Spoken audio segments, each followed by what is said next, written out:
Well, how about this next one? Liam said 60 TPI to 120 TPI. Last pod, 155 during tire talk near the end at the 1 hour 9 minute markers. Liam made a comment about not wanting to go from 60 TPI to 120 TPI, as he mentioned earlier.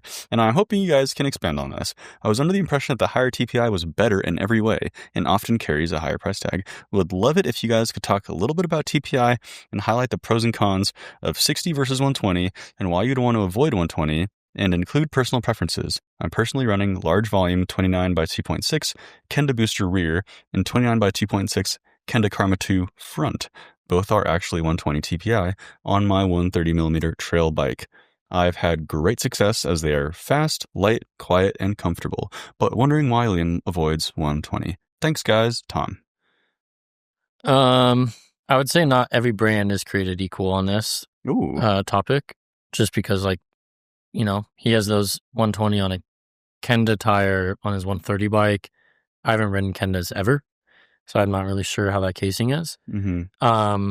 With Maxxis's lineup, you have the Aspen, Recon Race, and the Icon. Like the XC lineup. The 3 XC tires that are available on a 120 TPI as their standard option. They do have a 170 TPI as their team-only option that comes in limited batches, but essentially, most of the time, 120 or TPI, the higher the TPI, the thinner the threads, the higher the count. It's like your sheets on your bed, right? Like the higher the thread count, the softer it's going to be. It's also the thinner it is and the least protective it is.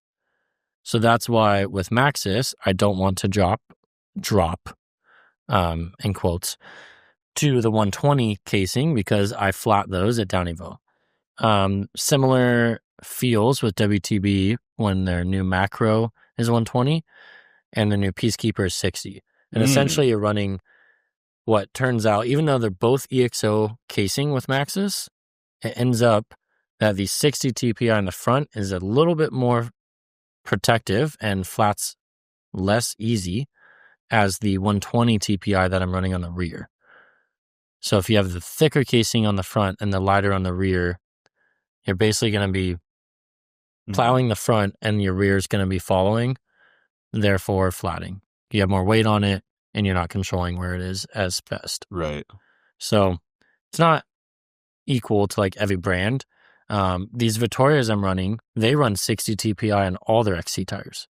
I don't even like their peyote, like their lightest, fastest one is still a 60 TPI. So like, I don't know if, you know, they've figured out a different way to make the tire fast. TPI also, usually the higher the TPI corresponds to a faster rolling tire because the sidewall is more supple.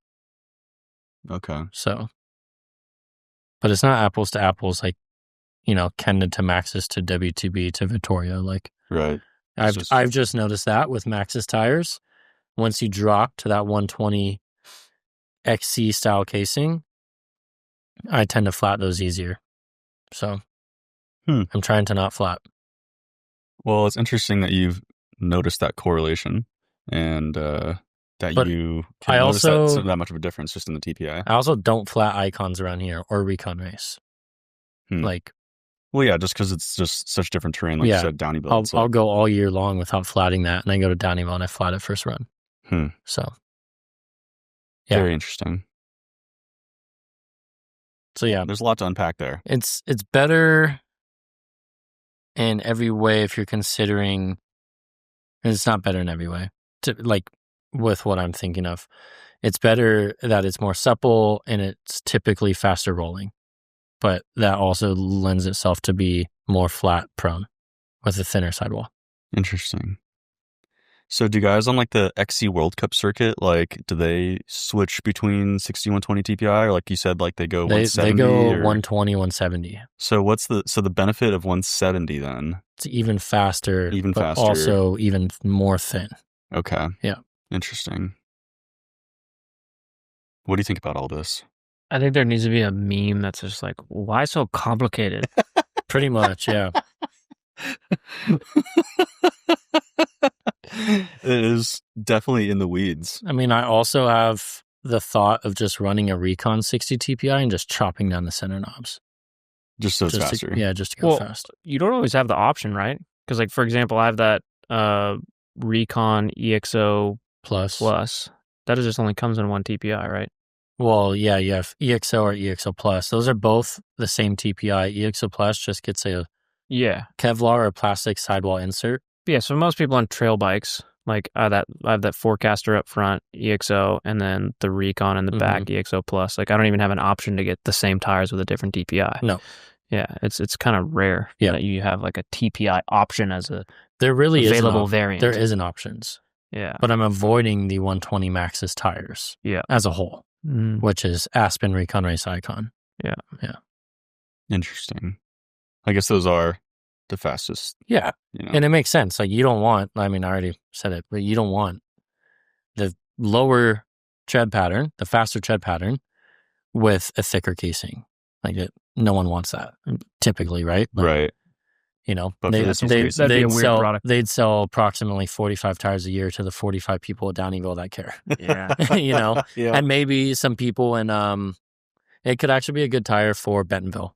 Okay. Because Bentonville is, I suppose, what I've heard, really sharp rocks. Sharp rocks and you want rolling speed because there's not a lot of elevation. Correct. Yeah. Yeah. So, yeah, Bentonville and Downieville tire.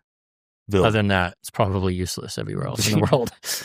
They should just come out with a tire called the Ville. The Ville. Yeah. Bentonville, Downieville. The Villain.